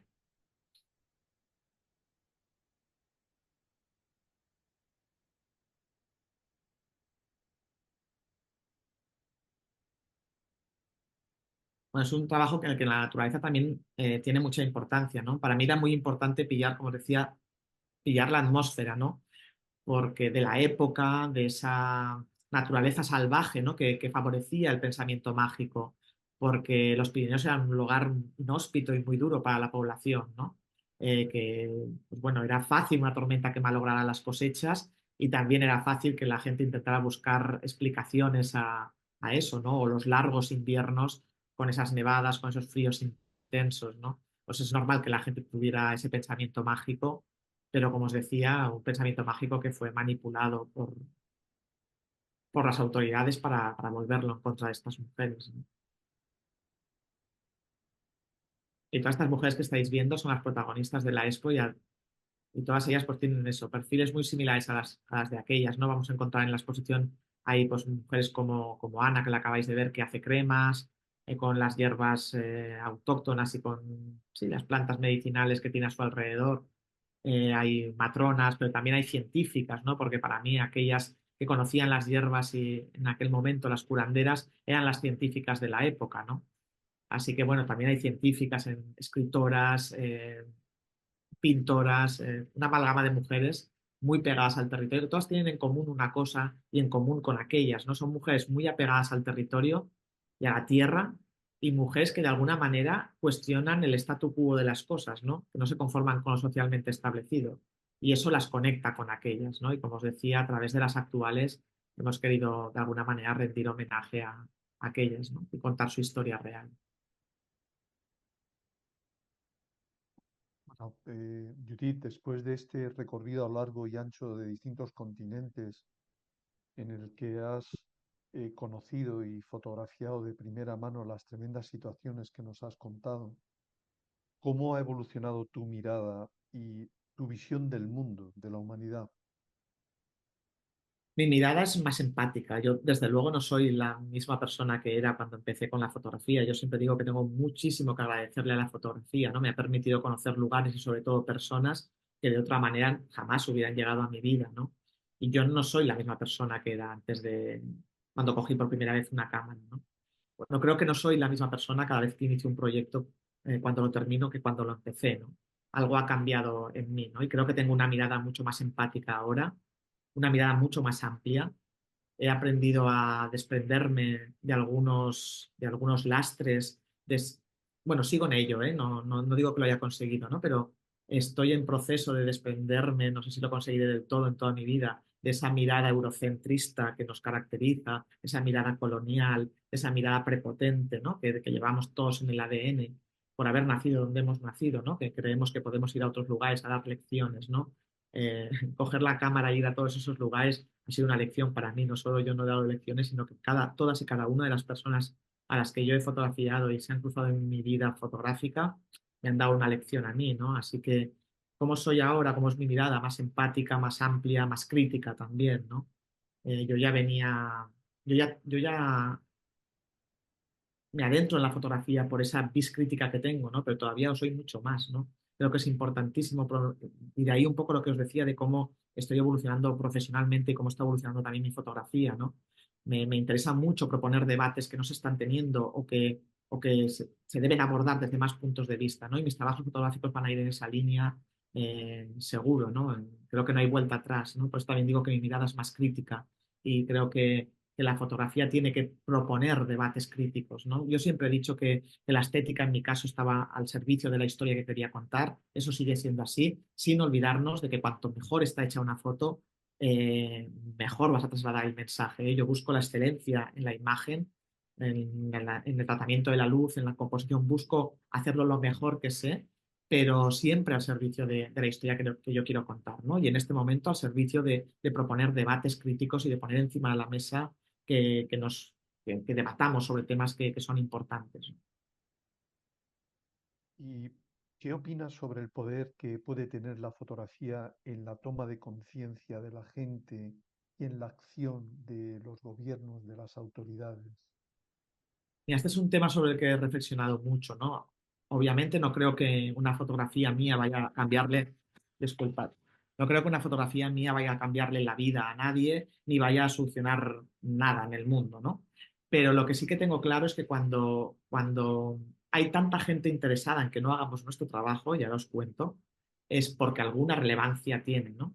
Cuando hay tanto interés en que no, los periodistas, por ejemplo, los fotógrafos, no entremos en Yemen, es porque si entramos y contamos lo que ocurre, eso puede provocar reacciones, ¿no? A mí me han expulsado del Sáhara, la policía marroquí, por intentar contar las violaciones de derechos que sufre la población saharaui por parte del gobierno marroquí. Me expulsaron del país. Pero es que en Turquía el gobierno de Erdogan me quitó todo el trabajo que llevaba hecho, me quitaron todas las tarjetas de la cámara por intentar contar en las navidades de 2016 a 2017 la escalada militar del gobierno de Erdogan contra las poblaciones kurdas, ¿no? Y los asesinatos que estaban produciendo. Estaban los tanques en la calle y nadie estaba contando eso, ¿no? No pude contarlo como yo hubiera querido, me quitaron las tarjetas de la cámara. Todo eso no se produciría si nuestro trabajo no tuviera ninguna importancia, ¿no? O si no tuviera ninguna capacidad de incidir. La fotografía ahora mismo creo que es una de las herramientas más potentes, a pesar de la avalancha y de la sobresaturación, que también favorece el ruido y que a veces valoremos menos de lo que deberíamos las imágenes, pero creo que tiene un papel fundamental y tiene un poder fundamental de la imagen, ¿no? Estoy convencida de ello, si no, no habría tanto interés porque no contáramos con imágenes lo que pasa. ¿Has sentido miedo en el desempeño de tu trabajo cuando has abordado alguno de estos proyectos peligrosos? Y si lo has tenido, ¿qué te ha enseñado? Bueno, he tenido miedo muchas veces, ¿no? Eh, pero es que no solo no pasa nada, sino que el miedo es muy útil porque te mantiene alerta, ¿no? No solo es inevitable, sino que es muy útil, diría yo, ¿no? Porque te mantiene alerta y eso es absolutamente necesario, te ayuda a protegerte. Lo que no puede hacer el miedo es paralizarte, ¿no? No dejarte hacer el trabajo porque entonces no es imposible de gestionar, ¿no? Pero aprendemos a gestionarlo. Yo, cuando trabajo en zonas más complicadas, bueno, seguimos toda una serie de protocolos, ¿no? Y preparamos todo a conciencia. Es decir, todo lo que está en nuestra mano, intentamos controlarlo, todo. Hay que conocer muy bien el terreno, hay que conocer muy bien lo que está ocurriendo a tu alrededor, tener todas las claves del conflicto, por ejemplo, ir acompañada de gente local que conoce mejor que tú incluso. Bueno, todo eso tratamos de hacerlo, ¿no? Lo que pasa es que hay un porcentaje de peligro y de exposición que tú no puedes controlar, ¿no? Y esa parte hay que asumirla, simplemente hay que asumirla y tirar para adelante. Y por regla general, ¿sueles mantener abiertos tus proyectos, todos, algunos, o prefieres ir dándolos por concluidos? Pues en principio los doy por concluidos, aunque estoy segura de que alguno lo retomaré con el paso del tiempo. Lo que sí que me gusta mucho hacer cuando documento algo es hacerlo durante un periodo largo de tiempo, porque creo que me da perspectiva. Siempre me han gustado mucho desde el principio proyectos a largo plazo. Pues bueno, por ejemplo, Expolio, que recoge los conflictos de Nigeria y el Congo y el expolio de los recursos naturales. Pues estuve trabajando entre Nigeria y el Congo pues prácticamente 4 o 5 años. Suelo volver a los países en los que he trabajado para ver cómo evolucionan las cosas. Eso me gusta mucho, esa perspectiva del paso del tiempo. Pero bueno, cuando lo doy por terminado, en principio está terminado, ¿no? Pero yo no descarto volver a trabajar sobre el expolio de los recursos naturales más adelante o volver a trabajar sobre el expolio de la tierra o cómo evoluciona el tema de la tierra y la producción de alimentos más adelante, ¿no? Ahora mismo estoy enfocada a otros temas muy distintos, pero no descarto volver a ninguno de esos trabajos, ¿no? Algunos tengo más claro que están cerrados, pero otros no. Yemen es una espinita clavada, ¿no? Quiero volver a Yemen en cuanto pueda. Quizá no será para contar lo mismo, quizá no será para contar la guerra como lo hice la primera vez, será para contar otras cosas desde otras perspectivas, pero tengo muchas ganas de volver, ¿no? No sé, no tengo una respuesta exacta para eso.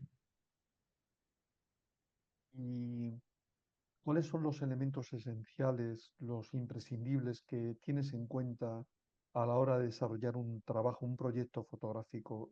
¿Cómo lo planificas? Bueno, ya nos has comentado que te documentas mucho, que estudias bastante la situación que quieres abordar, pero ¿cómo lo planificas y te enfrentas a él? Por ejemplo, también desde el punto de vista técnico, logístico, etcétera.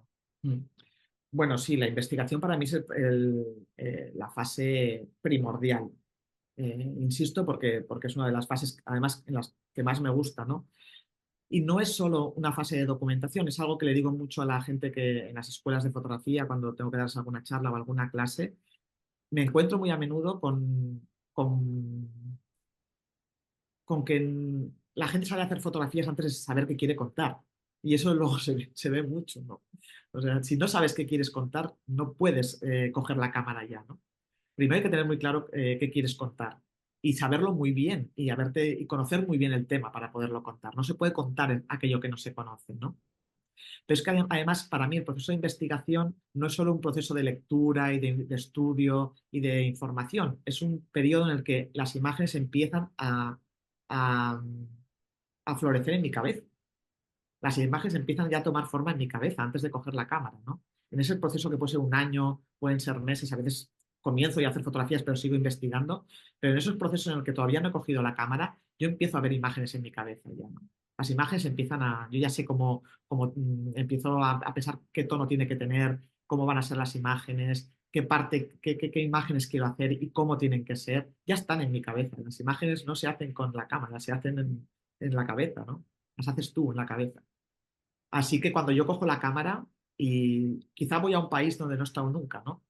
Pero yo sé que cuando vea la foto que quiero hacer la voy a reconocer porque ya está en mi cabeza. He trabajado tanto la idea, el concepto, la historia, que sé que cuando vea algo voy a saber que esa es la foto que yo había imaginado en la cabeza, ¿no? A veces por lugares que no he visitado nunca antes.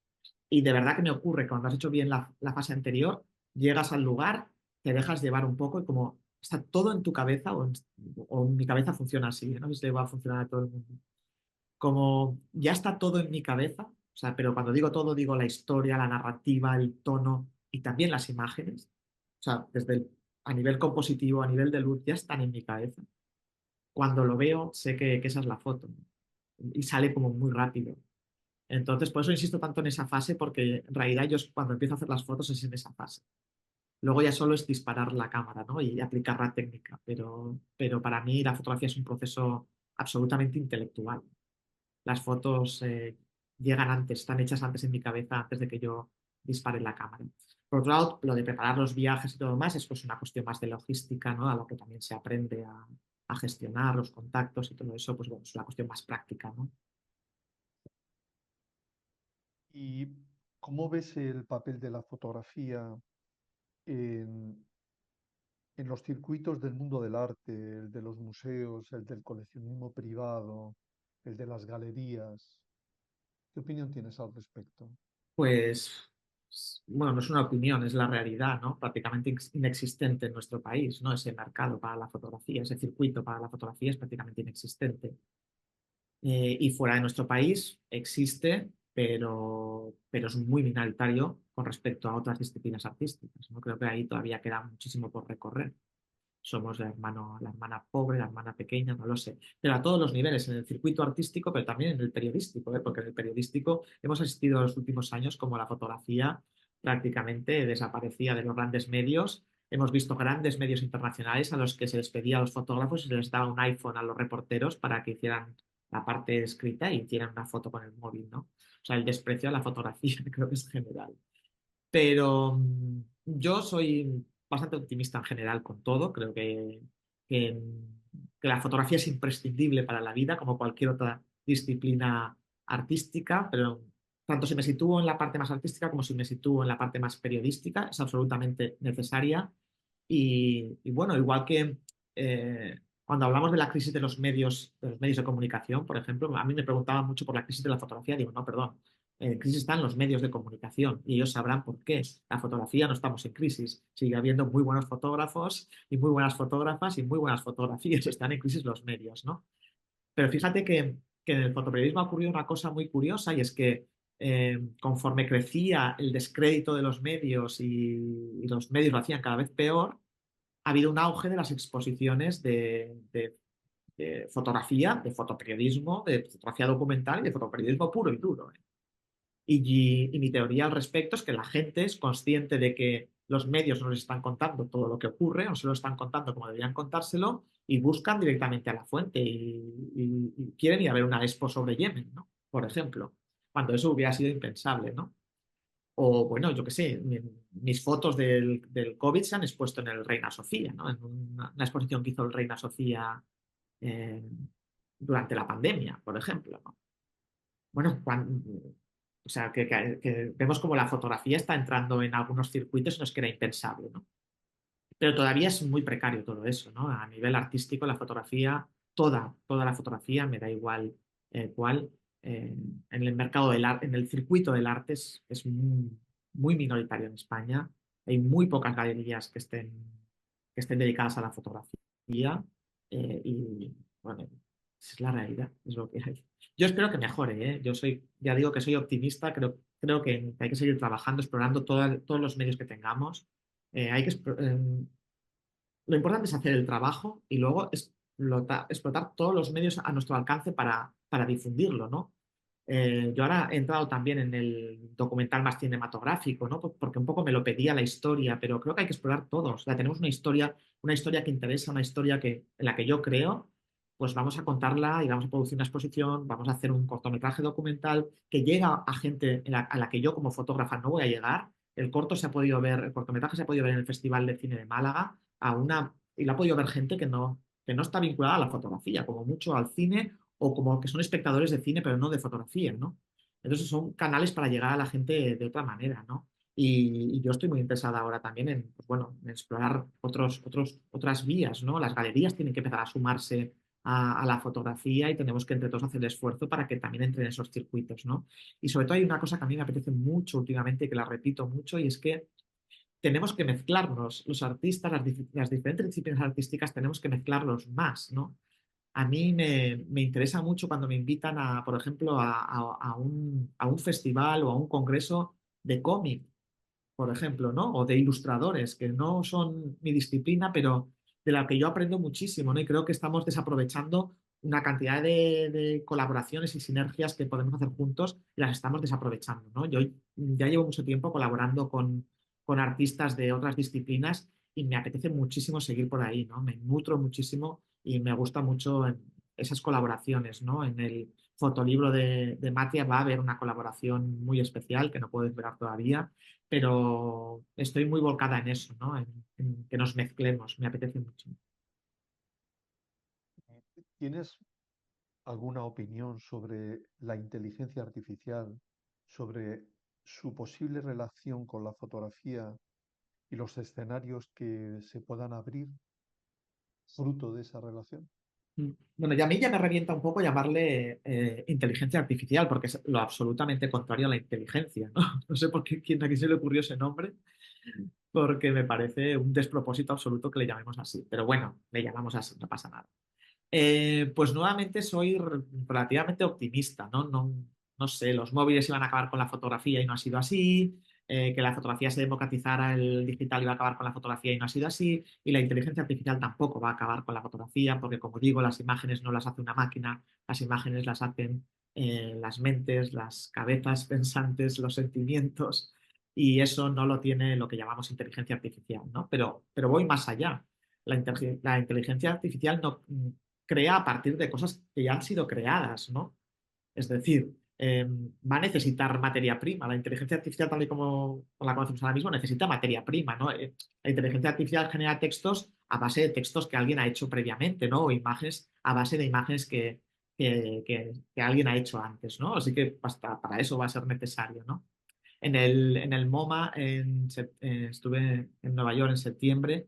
eh, y en el MoMA en la entrada principal del MoMA, la primera sala del MoMA, había un proyecto de un artista que había cogido todas las obras del MoMA y las había pasado por inteligencia artificial y eso había dado como resultado pues una cosa que se proyectaba en una pared gigante, unas mezclas de colores y muy guay, ¿no? Pero hacían falta las obras del MoMA para producir eso, ¿no? Así que, bueno, no sé, no, no creo que habrá que sacarle el partido, que decir, utilizarla para lo que nos ayude, que seguro que de hecho para algunas cosas es interesante y es útil, pero no creo que venga a sustituir nada, ¿no? Creo que la única capacidad de creación la tiene el ser humano, ¿no? Por lo que decía, porque la inteligencia es una característica del ser humano y el sentimiento también, ¿no? Y bueno, de algunos animales también. ¿Has tenido relación con el Centro Andaluz de la Fotografía? Lo hemos comentado antes, exhibiendo hace muy poquito tu exposición Brujas y proyectando el documental que dirigiste, decían que era bruja. ¿Cómo calificarías tu experiencia con el CAF y qué opinión tienes del centro? Ujú. Bueno, pues el CAF, creo que lo dije el día de la inauguración, ¿no? El CAF es un centro de referencia a nivel nacional que ha estado abandonado durante, pues, quizá demasiado tiempo, ¿no? Pero como tantos otros centros que necesitan que las instituciones se crean esto de la cultura, ¿no? Y estamos viviendo ahora mismo, creo que un retroceso en ese sentido a nivel general. Y estamos viendo como la cultura, si siempre ha estado como menospreciada, pues ahora todavía más, ¿no? Con respecto al CAF, y me centro en eso, pues es un centro de referencia. Cualquiera querría exponer en el CAF. Son unas salas maravillosas. Es un centro que todos tenemos en mente. Cualquier fotógrafo o fotógrafa española sabe lo que es el CAF y lo que representa. Es un lujo exponer en el CAF.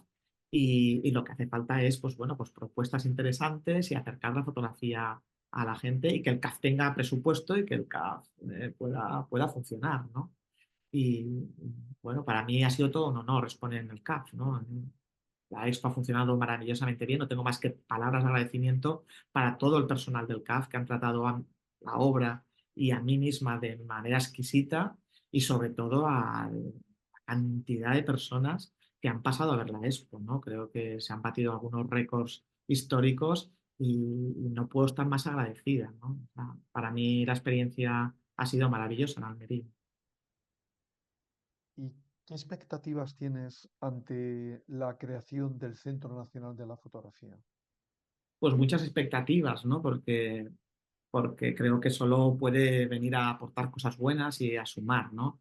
Es muy importante cómo diseñemos y que nos dejen y tener el apoyo nuevamente de las instituciones que se crean el proyecto, que tengamos el apoyo y el presupuesto necesario para sacar adelante el proyecto, ¿no? Es muy importante que el Centro Nacional de la Fotografía piense en el tema de archivos, que es un tema no resuelto en España para los autores, pero también es muy importante que el Centro Nacional de Fotografía sea capaz de algo que en España no se hace, y es proyectar a los artistas hacia afuera.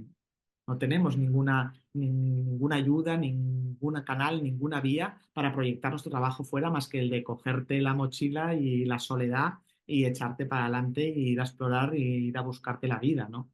Pero ningún apoyo ni ningún canal que nos ayude a que nuestro trabajo se conozca fuera, ¿no? Tenemos algunos de los mejores fotógrafos premiados y fotógrafas premiados internacionalmente, pero prácticamente no son conocidos fuera de España, ¿no? Así que, o bueno, muy reconocidos fuera de España, pero a los que también les cuesta eso, ¿no? Así que ese apoyo también creo que es fundamental que parta del centro nacional, ¿no? Y bueno, muchas otras cuestiones, ¿no? Situar los estudios de fotografía como corresponde, ¿no? En el sistema educativo general. Eso es muy importante. Vemos cómo las universidades están dando clases de fotografía personas que nunca han cogido una cámara. Y los fotógrafos y fotógrafos no podemos dar clase de fotografía porque no tenemos una formación reglada según las normativas universitarias y exigen, ¿no? Pero no las tenemos porque no existen esa formación, ¿no? Pero aunque tengamos 20 años de experiencia y formación por otras vías que eran las que teníamos, no podemos dar clases porque no cumplimos los requisitos que exige la universidad o que exigen las leyes actuales, ¿no? Así que tenemos, o sea, que es la pescadilla que se muerde la cola, porque tenemos en las universidades a gente que no ha hecho nunca fotografía dando clases de fotografía, con lo cual nunca vamos a solucionar este problema, ¿no? Hay muchas cuestiones que desde el Centro Nacional de Fotografía y la unión que representa eso se pueden abordar y hay que pelearlas, ¿no?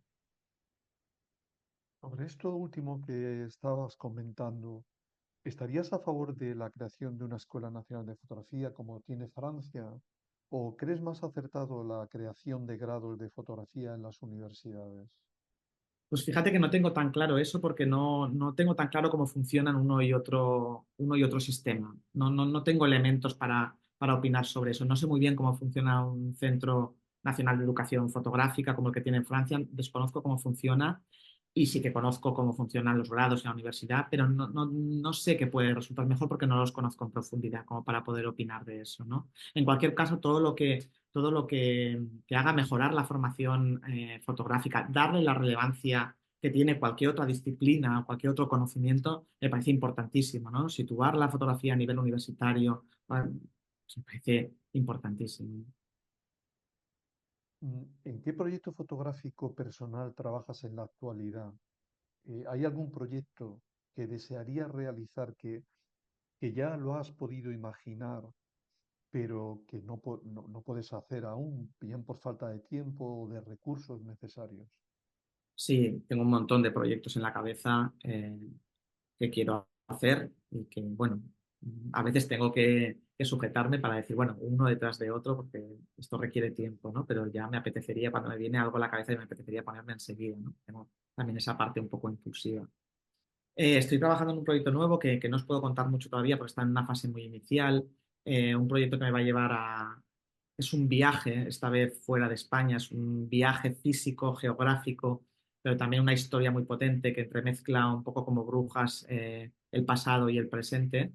No tiene nada que ver, pero bueno, sí que bueno, en ese sentido eh, también conecta la historia o nuestra historia con la actualidad y me va a llevar a, pues como digo, a África y a Latinoamérica. Va a haber tres continentes y Europa, España.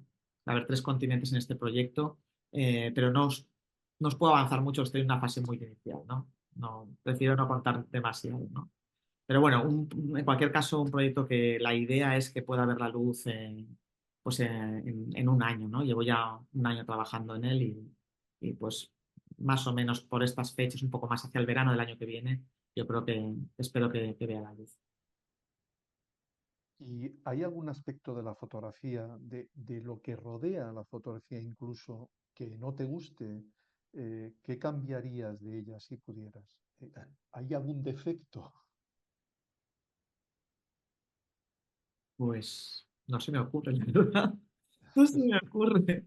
Bueno, sí, la precariedad, ¿no? Es una obviedad. La precariedad, ojalá estuviéramos mejor reconocidos, mejor pagados y en este país y en general, pues quien tiene que apostar por la cultura se lo creyera más, por la cultura en general, pero también por la fotografía. Esa, pero es que no tiene que ver con nosotros, entonces, no sé, es más bien una crítica hacia afuera, que igual es un poco pretencioso eso también, ¿no? La crítica hacia afuera y ninguna hacia adentro. Pero es que, insisto, a mí la fotografía me ha dado tanto, soy tan feliz ejerciendo la fotografía que no sé, no le veo especiales pegas, ¿no? Y las pegas que veo no son tanto, no es un problema de la fotografía o de los que nos dedicamos a la fotografía, sino de quien no nos apoya, de quien no se cree esto, ¿no? De quien se cree que puede pedirnos fotos y que no hay que pagar, ¿no? Cuando no se cuestionan pagar una barra de pan cuando van a comprarla. Eso me enerva, ¿no? Me sigue enervando cuando recibes propuestas para trabajar y gratis, ¿no? Digo, pues, ¿a quién se le ocurre? Es que este es un trabajo muy duro, ¿no? Que es muy vocacional también, pero que tenemos que comer, que tenemos que pagar la luz como todo el mundo y que además el trabajo es remunerado por definición, que es que esto no es un hobby, que parece que la fotografía sea un hobby para todo el mundo, que es que esto es nuestro oficio, que es nuestra profesión, ¿no? Y que bueno, que es difícil, que es una profesión además que es dura, que es difícil, que los resultados llegan con el tiempo, despacio o nunca a veces, ¿no? Que nos la jugamos en cada proyecto, ¿no? Porque inviertes mucho tiempo, a veces inviertes dinero para autoproducir y no sabes qué repercusión va a tener eso, ni si va a funcionar bien o funcionar mal, arriesgamos mucho también, ¿no? Y no sé, es que cuando se habla de la precariedad de los autónomos y demás, nunca se piensa en los artistas también somos autónomos, ¿no? Así que bueno, no sé, que se nos tenga un poco más en cuenta en ese sentido, ¿no? Y que no se ningunee nuestro trabajo. A mí me ofende cuando me piden que trabaje gratis. Para mí es una ofensa porque eso es un no valorar mi trabajo, ¿no? De verdad que me ofende. Y entiendo la precariedad de quien quiere programar y no tiene presupuesto. Entiendo todo, ¿no? Pero bueno, si no hay presupuesto, tendrá que haber un apagón, ¿no? Que se note que no hay presupuesto. Si nadie apuesta pues habrá que no puede ser que el resultado a que las instituciones o quien corresponda no apueste por la fotografía, el resultado no puede ser que trabajemos gratis, porque entonces estamos haciendo el juego, ¿no? Habrá que buscar otras maneras de hacerlo, ¿no? No digo que tengamos que dejar de hacer fotografías, pero habrá que mostrarlas de otra manera, ¿no? No haciendo el juego a quien no quiere pagar. Así que bueno, ese es el problema que veo en la fotografía, pero no es un problema nuestro, es el problema del resto o de quien tiene esa visión de la fotografía, ¿no? Y pretende precarizar más todavía nuestro trabajo. Y en relación con aquellas personas que hoy desearían iniciarse en fotografía, como tú lo hiciste en su día, ¿qué te gustaría decirles? Teniendo en cuenta el paso del tiempo, el momento en el que vivimos ahora, en un tiempo tan influido por lo tecnológico, ¿qué crees que deberían de tener en cuenta? Bueno, pues deberían tener en cuenta que es una profesión muy difícil, probablemente mucho más difícil que la inmensa mayoría de las profesiones, ¿no? Que los resultados llegan tarde y regulín a veces, pero que es posible dedicarse a esto, ¿no? Que hay que formarse mucho, hay que trabajar muchísimo, que tienen que estar dispuestos a trabajar muchísimo, a autoexplotarse, ¿no? Eso que ahora tanto se habla. Que hay que trabajar mucho, que hay que ser muy persistente, que hay que ser muy resistente a la frustración, eso es fundamental. La resistencia a la frustración es fundamental en esta profesión, pero que se puede hacer, claro que sí. Que adelante, que si es su pasión y que si es lo que quieren hacer, se puede hacer. Bueno, antes Soy malísima dando consejos, como podrás ver, soy malísima dando consejos, pero lo mismo. Eso ha sido- Mira, Judith, en el chat hay alguna pregunta y también quería decirle a los demás, a los que estéis asistiendo y podéis formular alguna pregunta si queréis hacerlo. Este es el momento antes de concluir el encuentro con Judith. En el chat había una pregunta, bueno, hay algunos comentarios que te pasaremos después. Tengo que marchar, felicidades por la excelente exposición de Judith y, como no, por el trabajo que realiza. Queda constancia que una imagen a veces vale más que 1000 palabras. Gracias. Una exposición brutal, dice otra persona. La de Brujas, enhorabuena por ella. Eh, una pregunta, ¿has llevado escolta para entrar en las minas de Coltán o has ido por libre? Ujú. No llevaba escolta, trabajaba con un compañero local, que era el que me acompañaba y el que tenía todas las claves del conflicto, se movía muy bien, tenía muchos contactos, pero no llevábamos escolta. En el único país donde he viajado con escolta, con una persona armada en algunos momentos, ha sido en Yemen. También otro comentario más. Judy, gracias por escucharle y enhorabuena por tu trabajo. Vi la exposición Brujas en el CAF, fantástica. Quería hacerte una consulta. Durante algún proyecto, ¿no ha sido posible desarrollar las imágenes tal y como habías imaginado antes? ¿En algún momento has superado la realidad, esa fase previa de estudio? ¿Qué haces en esos casos? Gracias de antemano y gracias a la organización de la sesión también. Si las imágenes no son como me había imaginado, es que mm, es que cuando yo hablo de que me imagino la imagen, es verdad que me la imagino como muy cerrada ya, pero es que tengo mucha información, ¿no? Aunque no haya visto el lugar. Es verdad que la importancia de ir a los lugares es porque luego muchas cosas difieren aunque hayas leído mucho y te hayas documentado mucho, a veces difieren, pero de una manera u otra la imagen llega, ¿no? De una manera u otra la imagen llega. No suele haber una imagen, no tengo recuerdo de una imagen que yo haya imaginado poder hacer y que no haya podido hacerla. Si no he podido hacerlo exactamente igual, ha sido algo muy parecido que para mí era lo mismo, ¿no? O si no la he podido hacer en un lugar, ha sido en otro.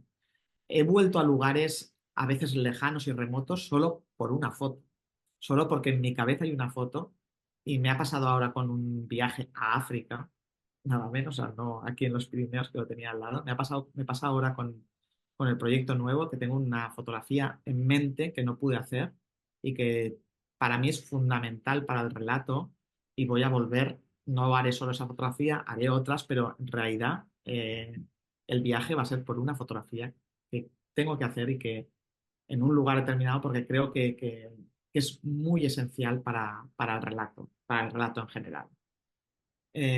Y lo de, ¿cuál era la otra? Pues Eh, mira, no, hay una pregunta de Dalia, pues si quieres formularla puedes hacerlo. ujú,